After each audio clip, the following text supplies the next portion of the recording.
వరంగల్ భద్రకాళి దేవస్థానంలో శాకంబరి ఉత్సవాలు అంగరంగ వైభవంగా ప్రారంభమవుతున్నాయి. ఆషాఢ శుద్ధ పాడ్యం నుండి మొదలు పెడితే వచ్చే నెల 10వ తారీఖు వరకు కూడా ఈ ఇక్కడ భద్రకాళి శాకంబరి ఉత్సవాలు జరగనున్నాయి. దీనికి సంబంధించి కూడా కొత్త కమిటీ కొలువుదీరిన నేపథ్యంలో కూడా ప్రత్యేకమైనటువంటి ఉత్సాహంతో కూడా భద్రకాళి శాకంబరి ఉత్సవాలు అంగరంగ వైభవంగా నిర్వహించడానికి కూడా కమిటీ కూడా అన్ని ఏర్పాట్లు చేశారు. ఇప్పటికే భక్తులు తండోపతండాలుగా తరలి వస్తున్నటువంటి పరిస్థితి. మొదటి రోజే అమ్మవారికి కూడా షోడశోపచార పూజలతోటి ప్రారంభమైనటువంటి భద్రకాళి దేవస్థానంలోని ఇక్కడ శాకంబరి ఉత్సవాలు ఈ వచ్చే నెల 10వ తారీఖు వరకు జరుగుతాయి. దానికి సంబంధించి కొత్త కమిటీ ఏర్పడుతున్న నేపథ్యంలో డాక్టర్ శివసుబ్రహ్మణ్యం గారు మనతో ఉన్నారు. ప్రస్తుతానికైతే వారు గతంలో ఉన్నదానికి ఈసారి ఉన్నదానికి ఎంత భిన్నంగా ఉత్సవాలు నిర్వహిస్తారు? ఎందుకంటే చారిత్రక నేపథ్యం ఉన్నటువంటి భద్రకాళి దేవాలయము కాకతీయ రాజుల నుండి కూడా అక్కడ పూజలు చేస్తున్నటువంటి ప్రతిదీ కొత్తగా కూడా ఇక్కడ భద్రకాళి ట్యాంక్ బండ్ చుట్టూ ప్రత్యేకమైనటువంటి ప్రణాళికలు కూడా ఏర్పాటు చేస్తున్న నేపథ్యంలో కూడా వారు బాధ్యతలు తీసుకున్నారు. భద్రకాళి దేవాలయం యొక్క కీర్తి ప్రతిష్టలు దశ దిశలా వ్యాపింపడానికి కూడా అన్ని ప్రణాళికలు సిద్ధం చేస్తున్నటువంటి నేపథ్యంలో చైర్మన్ శివసుబ్రహ్మణ్యం గారితో మాట్లాడదాము. తర్వాత కమిటీ వాళ్ళతో కూడా మనం మాట్లాడేటువంటి ప్రయత్నం చేద్దాం. ఎందుకంటే దీని ప్రాశస్తి ఏ విధంగా ముందుకు వెళ్తుందో అన్నటువంటి ప్రయత్నం చేద్దాం. నమస్తే సార్. ఇప్పటి వరకు first of all congratulation sir, కాబట్టి కొత్త చైర్మన్గా ఎన్నుకున్నందుకు, మీరు ఎన్నికైనందుకు. ఇప్పుడు ఎట్లుంది సార్ భద్రకాళి దేవస్థానం అంటేనే అసలు దర్శనం చేసుకున్నంత మాత్రమే చాలా గొప్ప అనుభూతి పొందుతారు. అట్లాంటి టెంపుల్కి మీరు చైర్మన్గా ఎన్నికయ్యారు. ఎట్లా ఉంది మీ ఆలోచన విధానం? ఎట్లుంది ఈ కమిటీ, కొత్త కమిటీతోటి మీరు ఎట్లాంటి ప్రణాళికతో ముందుకెళ్తారు? ఇంకా భద్రకాళి శరణమ్మ, ఈ శాకంబరి ఉత్సవాలు గత కొన్ని దశాబ్దాలుగా ఇక్కడ నిర్వహిస్తున్నాము. ప్రతి సంవత్సరం నిర్వహించినప్పుడు అందులో ఏమైనా ప్రజలు అనుకున్న దానికంటే ఎక్కువ సంఖ్యలో భక్తులు రావడం మూలంగా జరిగే అసౌకర్యాలను మనం నోట్ చేసుకొని ఈ సంవత్సరం అటువంటివి ఏవి జరగకుండా క్యూ లైన్ల విషయంలో, మంచినీళ్ళ అందజేసే సదుపాయాల విషయంలో, ప్రసాద వితరణ విషయంలో కానీ, పారిశుభ్రత విషయంలో, పార్కింగ్ విషయంలో కూడా అన్ని విధాల ఆలోచించి దానికి అనుగుణంగా మా నూతన కార్యవర్గ సభ్యులు, ధర్మకర్తలు అందరూ కూడా తలా ఒకరు బాధ్యత తీసుకొని ఈ 15 రోజులు ఎవరికి అసౌకర్యం కలగకుండా ఉండడానికి అన్ని ఏర్పాట్లు చేస్తున్నాము. కొత్తగా డెవలప్మెంట్ కారణంగా భక్తులు మేము అనుకున్న దానికంటే చాలా అధిక సంఖ్యలో వస్తున్నారు. చాలా సంతోషంగా ఉంది. అదే అమ్మవారి యొక్క శక్తికి నిదర్శనం, ప్రత్యక్షమైన నిదర్శనం అది. అన్ని రకాల ఏర్పాట్లు కూడా మేము దగ్గరుండి చూస్తున్నాము. అధికార యంత్రాంగాన్ని కూడా మేము రిక్వెస్ట్ చేసి కావాల్సిన ఏర్పాట్లన్నీ భక్తులకు అయ్యేటట్టుగా కూడా చూస్తున్నాము. అందరం కూడా అన్ని రకాల సదుపాయాలను కలిగిస్తున్నాము. తర్వాత మా దృష్టికి ఏ రకమైన అసౌకర్యం ఉన్నా కూడా మా దృష్టికి తీసుకొస్తే దాన్ని వెంటనే మేము నివారణ చర్యలు చేపట్టి దాన్ని నివారిస్తాము. భక్తులు అనుకున్న దానికంటే ప్రతి సంవత్సరం చాలా ఎక్కువ, ఈ సంవత్సరం ఇంకా రెట్టింపు సంఖ్యలో వచ్చే అవకాశం ఉంది. శాకంబరి ఉత్సవం రోజు, ఆఖరి రోజు 15వ రోజు పౌర్ణిమ నాడు పోయిన సంవత్సరం దాదాపు 70,000 మంది వచ్చారనే అంచనా ఉండింది. ఈ సంవత్సరం 1,00,000 మంది పైగా వచ్చే అవకాశం ఉంది. అది దృష్టిలో ఉంచుకొని మేము దానికి అనుగుణంగా అన్ని ఏర్పాట్లు మేము చూస్తున్నాము.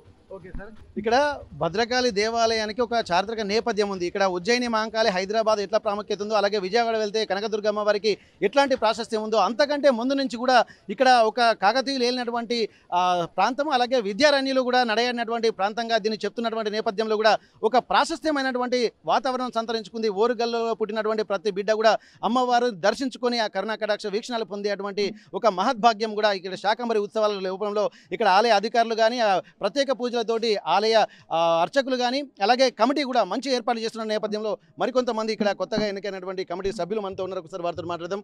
ఇప్పుడు నిజంగా ఒక భద్రకాళి దేవస్థానానికి రావడము, అక్కడ పూర్వజన్మ సుకృతంగా కూడా ప్రతి ఒక్కరు అభ్యర్థిస్తున్నారు. ఆ స్థల పురాణమే చెప్తుంది.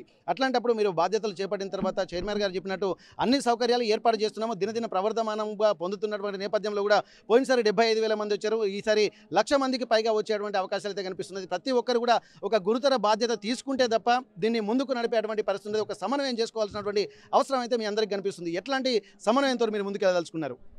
భద్రకాళి శరణమ్మ గత దాదాపుగా నేను ఇది 2వ టర్మ్ ధర్మకర్తగా నేను కొనసాగడం, భక్తులందరి వాళ్ళన్నింటినీ మేము పరిగణలో తీసుకున్నాము. శానిటైజేషన్ విషయంలో కానీ, టాయిలెట్స్ విషయంలో కానీ ప్రతి ఒక్క డిపార్ట్మెంట్ల సమన్వయంతో, సహకారంతో భక్తులకు ఎటువంటి అసౌకర్యాలు కలగకుండా పూర్తి స్థాయిలో మేము చర్యలు తీసుకోవడానికి సిద్ధంగా ఉన్నాం. మేము 12 మంది ధర్మకర్తలు ఉన్నాం. ఒక్కొక్కరు ఒక్కొక్క వింగ్ తీసుకొని, ఒకళ్ళు మంచినీళ్ళ కాడ, ఒకళ్ళు శానిటేషన్ కాడ, ఒకళ్ళు ప్రసాద కాడ, ఒకళ్ళు క్యూ లైన్ కాడ, ఒక్కొక్కరు ఒక్కొక్క వింగ్ మేము ఏర్పడి అక్కడ ఉండి భక్తులకు ఎటువంటి సౌకర్యం కలగకుండా మేము చూసుకుంటాము. అలాగే మనకు భారతదేశ ప్రధానమంత్రి శ్రీ నరేంద్ర మోడీ గారు మన భారతదేశంలో ఒక పెద్ద ఆయన విఐపి, 149 కోట్ల జనాభాకు ఒకే ఒక భారతదేశ ప్రధానమంత్రి నరేంద్ర మోడీ గారు.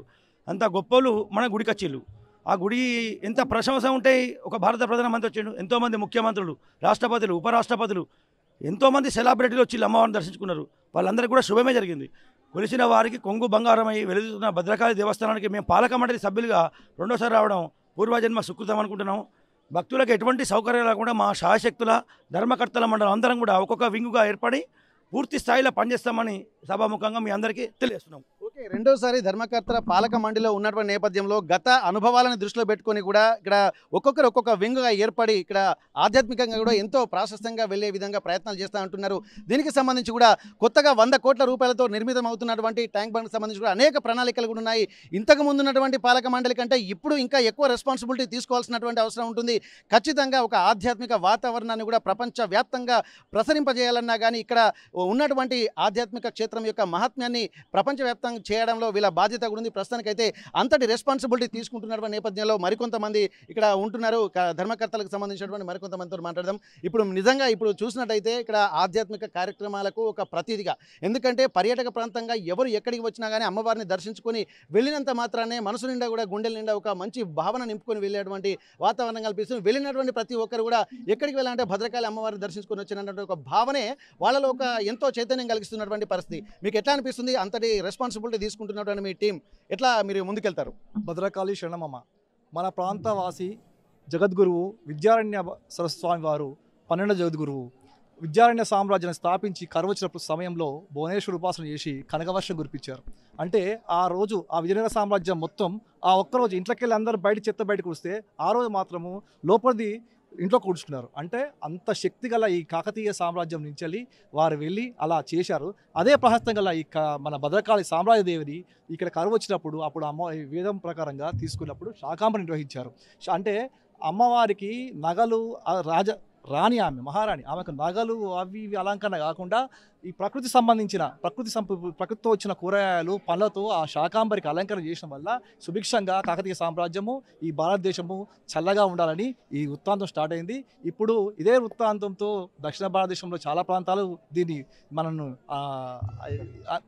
మనల్ని తీసుకుంటున్నారు. అలాగే ఈ సాంప్రదాయం నార్త్ ఇండియా కూడా వ్యాపించింది. అంటే ఎంత ప్రహస్తం ఉంటే, ఎంత దీనిలో మహత్యం ఉంటే అందరూ దీన్ని తీసుకుంటున్నారో మీరు ఆలోచించాలి.